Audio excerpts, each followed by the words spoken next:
The hills, valleys and beaches of America's most image-conscious conurbation make a fitting backdrop for a flying visit to assess a motorcycle sector where style is more important than substance.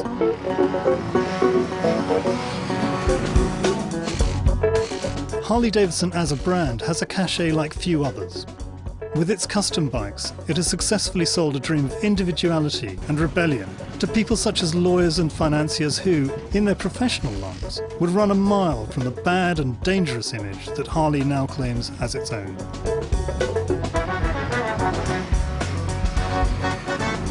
But can heritage and mass-produced individuality sustain this US bike maker through tough times that are forcing all manufacturers to fight harder just to stay in the game? Harley-Davidson, set up in a tiny shack in Milwaukee more than 100 years ago, was not always so pleased to be linked with some of its owners, although it was always happy to sell them bikes. Disaffected veterans returning from the Second World War were the first to be known as outlaw bikers. They used their D-Mob money to buy cheap war surplus bikes, stripped them down for speed, named one of their foremost clubs after a bomber squadron, and went out in search of fun.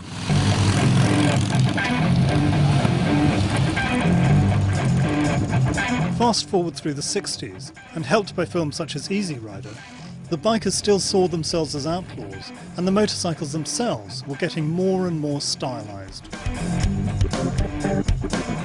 In 1969, Harley-Davidson was bought by American Machine and Foundry, which also made parking meters, and the quality of the bikes went into a steep spiral dive. But just over a decade later, the company was bought by a group that included Willie G. Davidson, grandson of one of the founders. With Willie G as stylist, the company brought the customizers and the people who liked the raw image of the brand into the fold, rather than trying, and failing, to ignore them.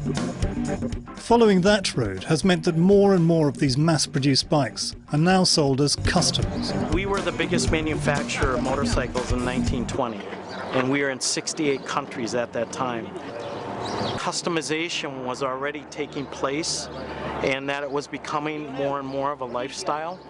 So customization is just part of our brand, and we hope to continue evolving it and being the #1 in the industry with custom parts available. 30% of Harley's turnover comes from a huge range of extras and accessories. Buyers of new bikes normally spend the equivalent of $2,000 on tuning and cosmetic enhancements, on top of the initial cost, plus $1,000 on clothes.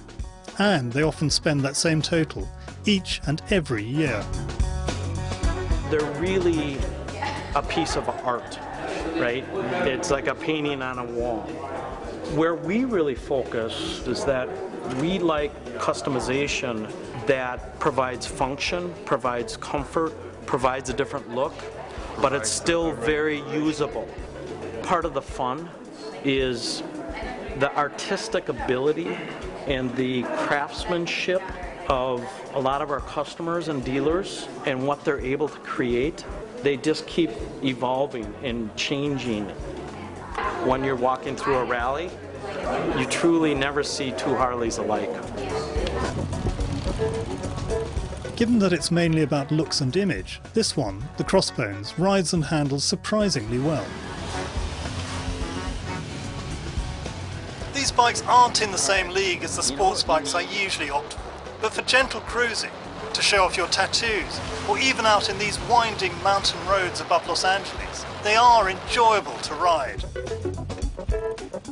It's not surprising that what is now an archetypal purveyor of the concepts of independence and individuality is closely linked with a rock and roll lifestyle. But that does carry with it the danger of narrowing the market.